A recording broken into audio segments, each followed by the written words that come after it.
Hi, I'm Alexandra, a psychic spiritual counselor, and welcome to Alexandra's Psychic Eye. When our loved ones pass on, we're left with a permanent reminder of our loss, a feeling of disconnection from someone who we bonded with for a long time, no matter what the circumstances of our relationship. However, we are never far from them. They are always around us and ready to give us a sign.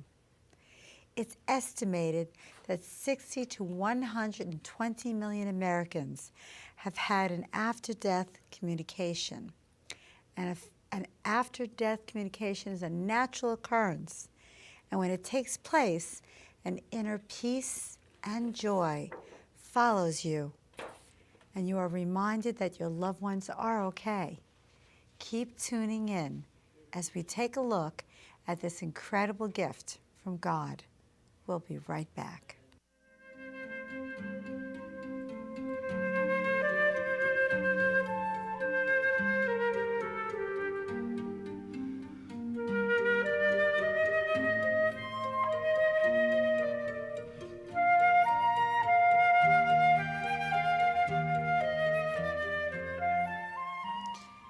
Welcome back.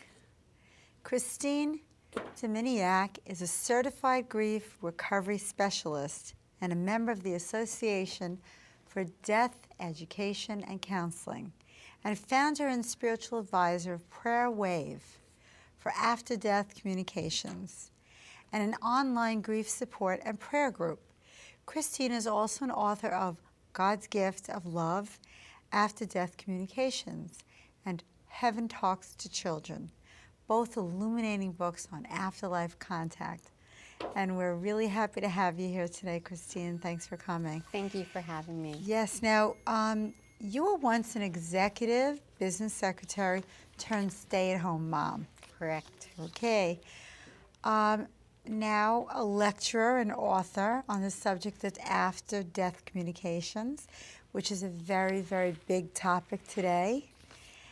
For all the research that you've done, why do you think our loved ones are trying so hard to communicate today with us? Oh, yes. What's happening? I believe it's a gift from God to help comfort people who are mourning. And there are so many people that I have met in my lifetime who were desperate to get a sign from their loved ones because they really needed to know that they were okay.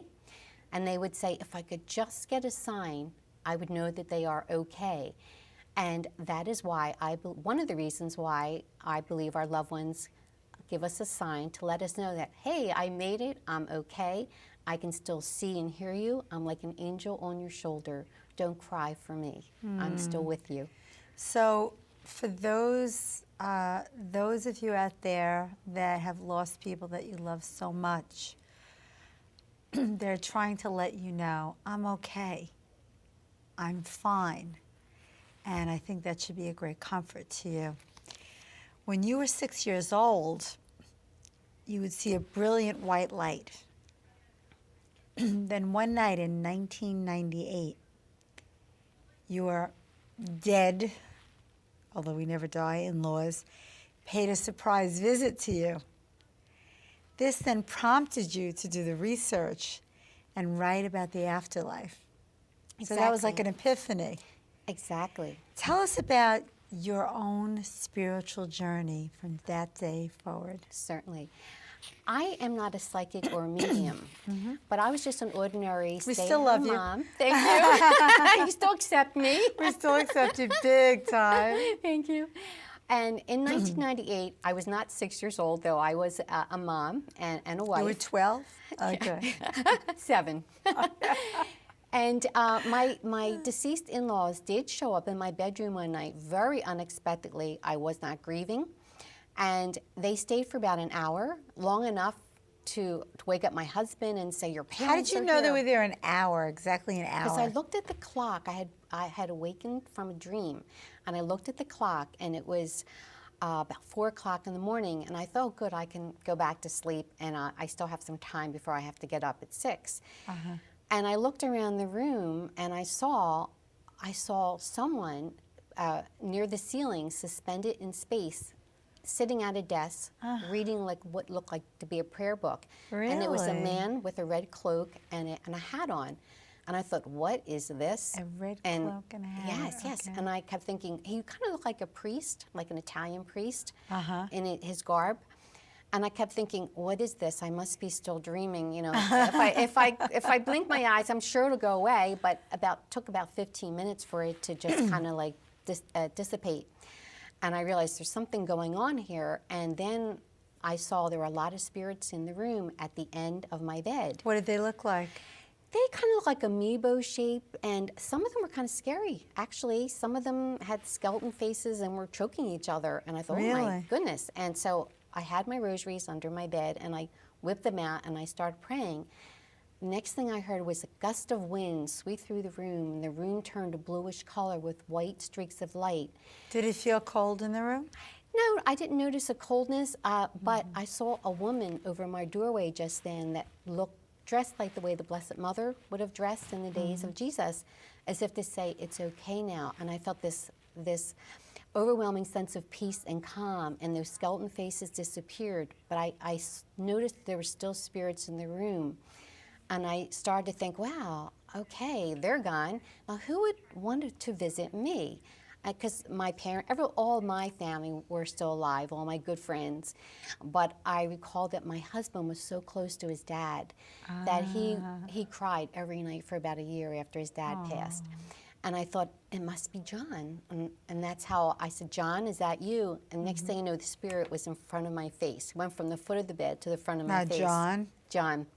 And I realized it was John when I called his name. What made you realize it was John? I had this, the only person that came to my mind, and I'm sure he planted this into my mind, was that it was John. And that's the only person who anyone was really grieving. And then I thought, oh my gosh, John. And then I remembered he used to travel with his wife all the time. They were very close. So I said, well, is Stella here with you? Next thing you know, another spirit. Oh, by the way. Yeah, right. Can I see Stella? Yes. Bring her right over. Right, exactly. And she just started floating in front of John, and she had on a flapper hat and a red lipstick and pearls. And, wow. And I said, oh my goodness, my in-laws are here. I better fix my hair. I better fix the house.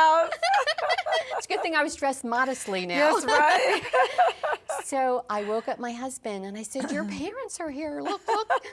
But he believed me, which was really very heartening that he did believe me, because I am a grounded, practical person.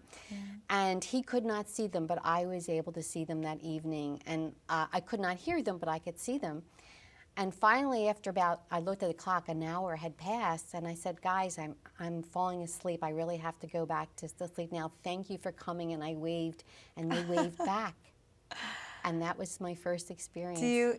If you'd like me to interpret that for you, I'd be happy to, unless you feel contented with what it is that you understand. Actually, I did find out later, because it turns out that they kept repeating those visits, and someone recommended a Christian spiritual medium, name of Sonny Wells, who I went to, and we contacted our guardian angel, and he explained why they were visiting and what my mission was, and did God had asked if I wanted to accept this mission. So you really do have free choice. Yes. Oh, most assuredly.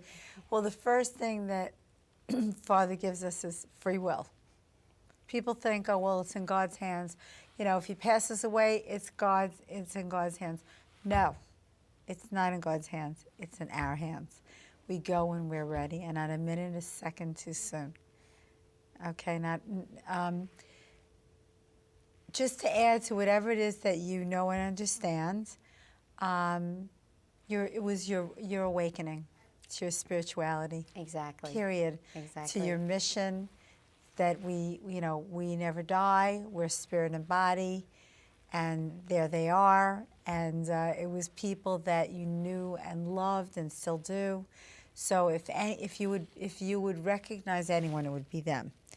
You know, if it's just any old body coming and speaking to you, it wouldn't have had that effect. Exactly. But since it was family members, it had love and comfort attached to it. Yes. Exactly. Right. Exactly. And familiarity.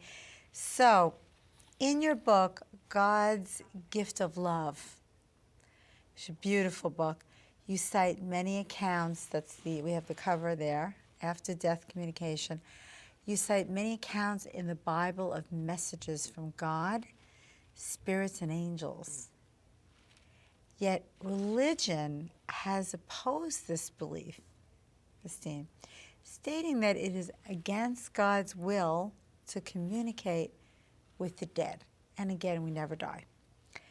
Being a Roman Catholic yourself, how do you look past this in your work? It seems like kind of like a contradiction there.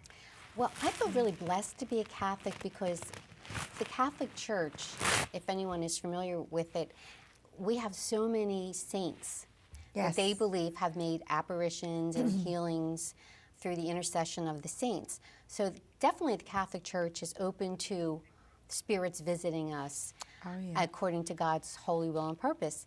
And in fact, most people would be really surprised to find out that in 1999, there was an article in the London Observer, and the reporter, John Hooper, was interviewing a Vatican theologian and commentator for the Vatican newspaper, who said that the church believes in the feasibility of the dead communicating with the living. All right. What a shock. What a shock. Yay. And most priests won't even know Some this. of my students are in the audience, and she gave a thumbs up. Right, Josephine? All right, 2 thumbs up. Yay. It's about time. Right crew? However, Yeah. it's strange because they don't take it, and I'm not a spokesman for the Catholic Church by any means, but We they understand. don't take it one step further, recognizing that God has gifted some people to communicate with spirits, and that you're not awakening them, you're not calling them. If they come to visit you, if you want to communicate with them, if that is your gift, they only come because God allows them to come. And it's a gift from God. And I yes, believe it is. communicating with spirits is one of the gifts of the Holy Spirit. Discerning spirits is a gift of the Holy Spirit. So doesn't it make sense? Why would the Holy Spirit give you a gift to discern spirits if you weren't allowed to communicate with them? Exactly. You know, a while back, I was working as a licensed child psychologist for the Board of Ed. And I worked in the Catholic schools. That's where they put me. It was called the Title I program. So I worked with nuns and all that. And I remember working the last school that I worked in before I left to do this work full time. As soon as I walked into her room, she kind of like bowed her head down, and I was like, "Why are you doing that?" She said, "'Cause you are very special." I said, "Well, so are you." And she was, dressed in nun's habit. And she said, "You're a very special person. You're a healer. You're a spiritualist." I said, "How do you know that?" I mean, I was aware of my gifts at the time, but I had just been healed around that time. And she said, "I know." She said, "Would you do a healing on me and my brother?" And she said, "Not everyone that does this work dresses like I do." She said, "Sometimes they wear a dress or jeans and sneakers." She said, "It has nothing to do with the clothes.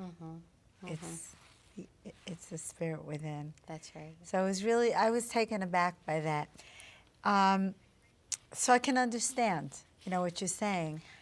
So that would actually speak to a lot of the devout Catholics and religious zealots out there. So what would be, for my viewers that are religious, what would you tell them about seeking a healing, seeking a spiritual life reading, talking to people that have passed away? Because a lot of them are afraid to do that because they feel they're going against their religion and they're going to be punished.